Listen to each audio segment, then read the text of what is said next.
Les copains, je mets encore une casquette aujourd'hui. Pourquoi? Parce que je viens de me prendre la flotte en revenant de la bibliothèque. Voilà. Il fait pas bon être un lecteur. Je vous le dis. Vraiment, je rentre dans la bibliothèque, 2 minutes après, torrent. J'ai réussi à protéger les quelques bouquins que j'avais sous les bras. Vous inquiétez pas, ils sont arrivés en parfait état. Mais aujourd'hui, je suis pas là pour vous parler de ça. Je suis là pour vous parler de toute autre chose, pour un voyage intérieur. On va aller du côté de Sébastien Pont, chez Delcourt, dans sa collection Ancrage. On va parler des sanctuaires. Voilà, les sanctuaires, qui est, si j'ai bien compris, hein, un reboot, mais également suite. Voilà, il reboot pour ensuite en faire la suite d'une œuvre qu'il avait déjà faite, qui s'appelait le cycle d'Inari. Voilà, je crois que c'est ça. Qu'est-ce que c'est? C'est un récit autobiographique de Sébastien Pons à un moment de sa vie où il s'apprête à tout lâcher pour partir au Japon, parce qu'il est animateur. Animateur, il est pas animateur avec des enfants, il fait de l'animation. C'est important de le préciser. Et donc il s'apprête à partir, et là son corps lâche, ses jambes lâchent, et il est atteint de paralysie. Il va voir des spécialistes évidemment, plutôt de la médecine occidentale, et il ne trouve rien. Personne ne trouve rien, personne ne comprend ce qui se passe avec ses jambes, mais lui sent bien que c'est de pire en pire. Et ça commence à être vraiment compliqué.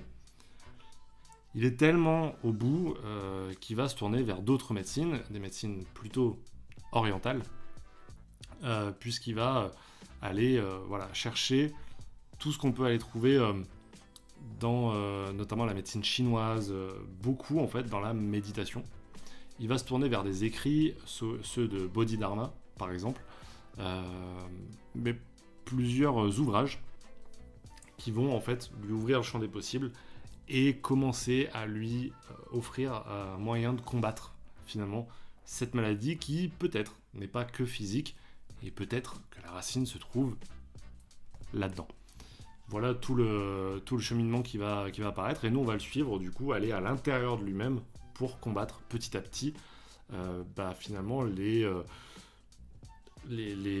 freins, les douleurs névralgiques, vraiment essayer petit à petit de comprendre d'où ça vient et les repousser, les détruire une par une.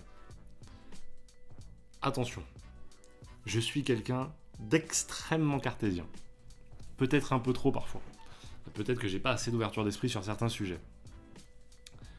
Mais pourquoi c'est important que je vous parle de cette BD? Parce que je fais beaucoup de méditation. Alors pas la méditation dans le sens les flux d'énergie ou la lithothérapie, tout ça.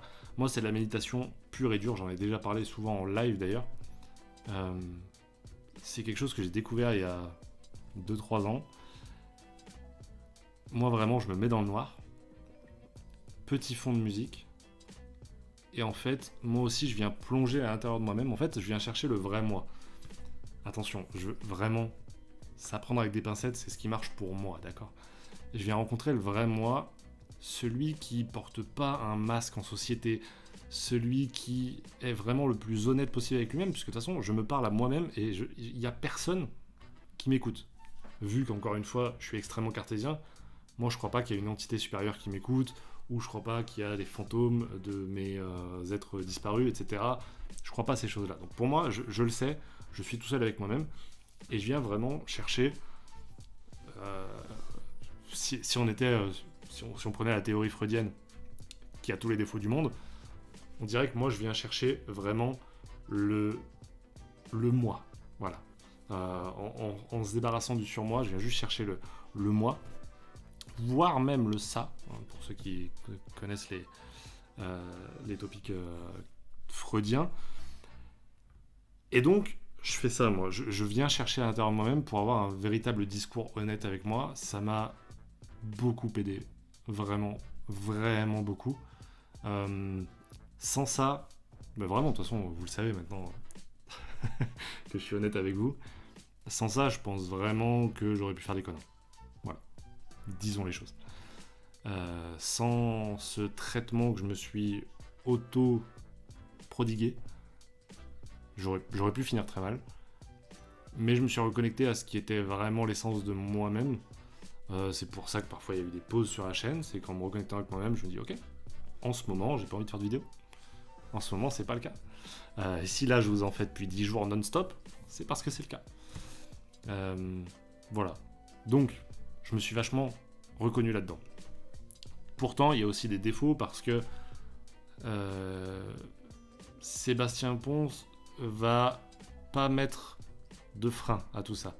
C'est-à-dire qu'il raconte sa vie telle que lui, il l'a vécu. Ce moment de sa vie tel que lui, il l'a vécu, et à quel point ça a été miraculeux. Les traitements, encore une fois, que lui aussi s'est autoprodigué. C'est très ésotérique, d'accord ? Beaucoup plus que ce que je fais moi. C'est ce qui a marché pour lui. Mais j'avais pas envie de vous présenter ce bouquin en vous disant voilà la solution si vous allez mal. Et j'y crois pas trop. J'avais envie d'adresser le sujet, voilà. Comment on va réellement, en dehors du masque qu'on pose et en dehors de répondre oui à quelqu'un qui vous dit ça va rapidement comme ça. Comment ça va vraiment, tu vois. Et je veux pas que la solution, on croit que c'est pose-toi dans le noir, lis un bouquin et tout va mieux dans la vie. C'est un peu plus complexe, ok ? Les sanctuaires, c'est génial parce que c'est une porte d'entrée. C'est une manière de dire et s'il existait une autre solution ? Et si on se permettait ce voyage qui coûte pas cher, ce voyage qui va à l'intérieur de nous-mêmes. C'est les meilleurs voyages possibles en fait. Donc moi je voulais vous présenter Les Sanctuaires, qui est encore une fois pas une BD dénuée de défauts du tout, mais une BD qui invite. Et c'est trop rare. C'est trop rare. J'ai l'impression, parfois, que quand je lis une BD, c'est une histoire avec un début et une fin et qui invite pas à prolonger ça.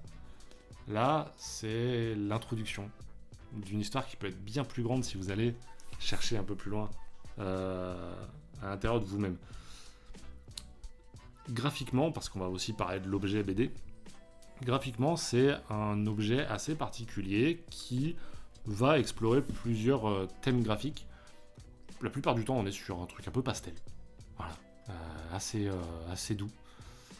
Et parfois, on part carrément dans du gros dessin, de gros muscles, donc du gros combat, qui rappellera les meilleures heures des comics, quand il part vraiment en combat contre lui-même, quoi. Et regardez, là on est quasiment dans une scène de Dragon Ball Z, quoi. Je viens voir, je fais tomber mon marque-page. Et la carte de visite de la Blade Prod. C'est-à-dire que je vous avais retenu des passages à vous lire. Tant pis, vous ne les aurez pas.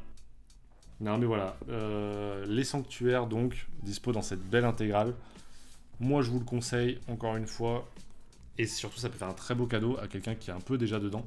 Ou au contraire, quelqu'un à qui vous voulez dire « Hey, tu pourrais un peu ouvrir ton chakra. » Voilà. J'espère que cette vidéo vous aura invité au voyage, en tout cas. On se retrouve demain pour la dernière vidéo de cette semaine. Là, je vous parlerai d'une BD sur l'amour qui est très très belle. Voilà, qui est très très belle. Un vrai beau coup de cœur demain. J'espère que vous serez au rendez-vous. Et à partir de la semaine prochaine, on fera ce truc que je vous ai dit hier. On partira sur mes tops dessinateurs, scénaristes, BD, machin. On verra. J'ai pas encore dressé la liste. J'espère que vous serez encore une fois au rendez-vous. N'hésitez pas à liker et à partager la vidéo parce qu'en ce moment c'est un peu compliqué sur YouTube, je vais pas vous mentir. Les vidéos font très peu de vues, mais c'est pas grave, ça ne nous empêche pas d'être là tous les jours à 18h. Voilà, on se retrouve demain. D'ici là, portez-vous bien, prenez soin de vos proches. Ciao tout le monde.